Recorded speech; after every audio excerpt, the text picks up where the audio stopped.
Welcome to A Victim Bites Back with me, Jonathan King. Just having my breakfast after I've had my 3-monthly blood test. I'm now diabetic type 2 and I need to have my blood taken from me like Dracula every 3 months to make sure I'm still alive. The appalling Manchester killings outside a synagogue, it drives me mad. It's of no matter that it's outside a synagogue or that it involves Jewish people or the community, just as much as a similar kind of thing outside a mosque or inside a mosque or immigration centre, hotels or whatever. People should ignore the loonies who are doing violence and protest and mass murder in many cases. The excuses they use. Most of the people who are really nasty and who are causing trouble are simply bonkers, and therefore they should be taken into account. Their excuses should be ignored. But the media, of course, whose only thing is a good story, blow it up, inflate it and make it into a massive story. So this tiny little incident where 2 people died or 3 people died, rather fewer than happens in your average car cracks every day, with this mad person who apparently had a car and a knife, and nothing serious happened, nothing really too bad happened. Yes, people died, awful. Yes, the man was clearly bonkers, we suspect, although we don't know why he was doing these things. I rather suspect it was because he'd fallen victim to the false allegations industry, somebody accusing him of rape. Believe me, when you're arrested under those sort of circumstances, you do go a bit bonkers. But for whatever reason the guy did it, who gives a shit why he did it? It didn't happen much, it didn't do any problem, it wasn't in any way an example of what the society in the area is all about. But the media, of course, tells us, the public, and we, the public, believe it, and we talk about it and think about it all time. I'm doing so now. We all fall for it. So the whole thing turns into a massive anti-Semitism thing or anti-Islamic thing or whatever, anti-paedophile thing, anti-immigration thing, anti-cooking the wrong food thing, whereas actually they're just tiny examples of a few loonies in humanity working in a certain way. What's basically happened is that humanity has swallowed the stupid pill, and the stupid pill, made and promoted by Media Incorporated, that very wealthy company who makes these stupid pills in order to get ratings on television and on radio and clicks on social media and on the internet and online, and who likes to make millions, please, by the gullibility and the stupidity of the vast majority of the world's public, of which I point out I am a member. It's been a busy week. I've been attempting to find all sorts of evidence for all the cases that arise, be they criminal or civil, involving my private investigator, who I have to say is absolutely brilliant. He investigated and wrote about the Rolf Harris case.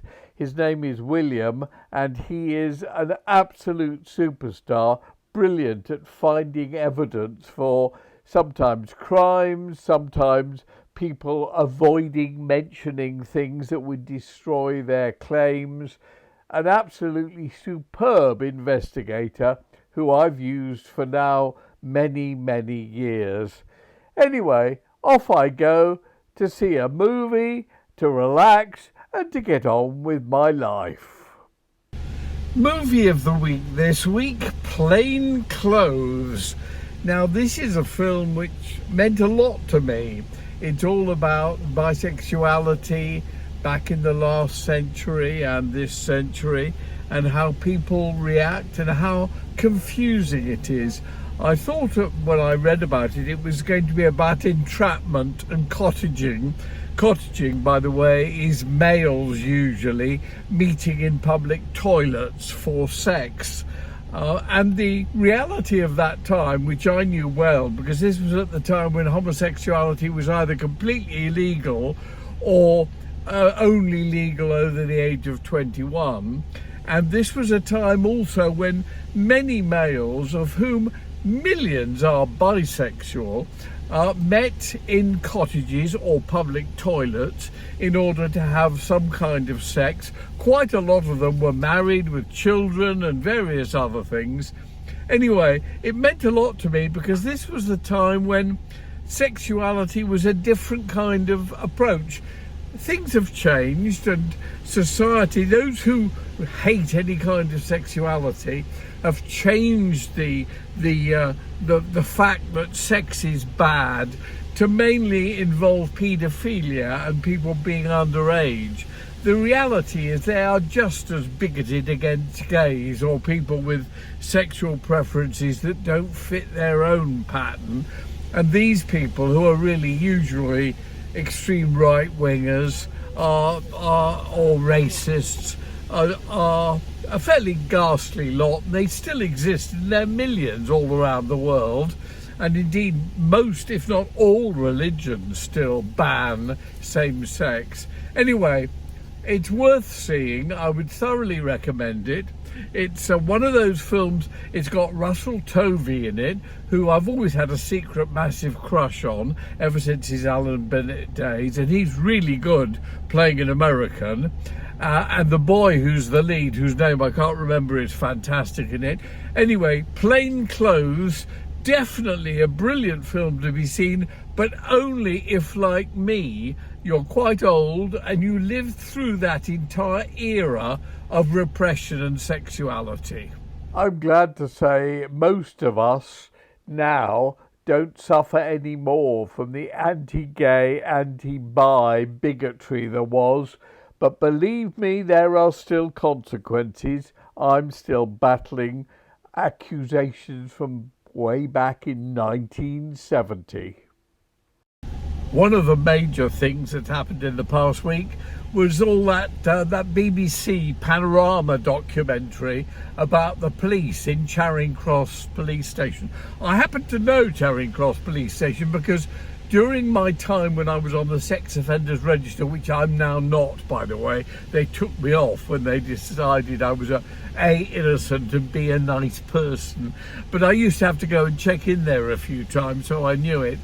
And this absolutely was typical of what's going on in the world at the moment.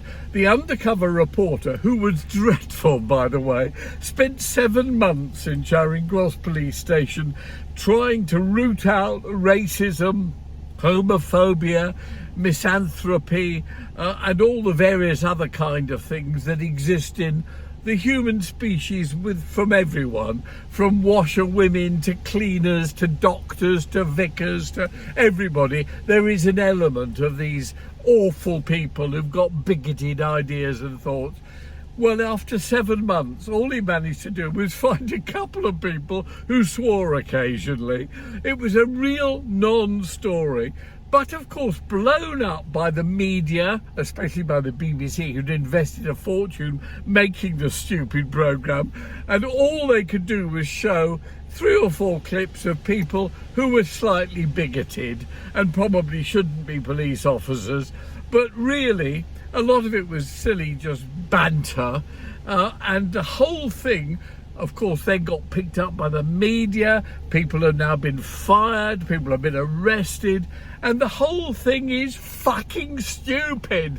Why is humanity so fucking stupid? Following on the Gaza thing, exactly what we all knew would happen is happening. Hamas have got to sort of agree to the awful Trump-Netanyahu peace deal with reservations, which of course Netanyahu will now go, oh, that throws the whole thing out. We can't obey to that. If they refuse to have meetings on a Thursday at lunchtime, that breaches the whole agreement. So that's what I suspect will happen. I hope what will happen is that everything will work out and the stupid war will finish, the stupid Hamas will return the stupid hostages to Israel, a decent government of Palestinians will take over Gaza.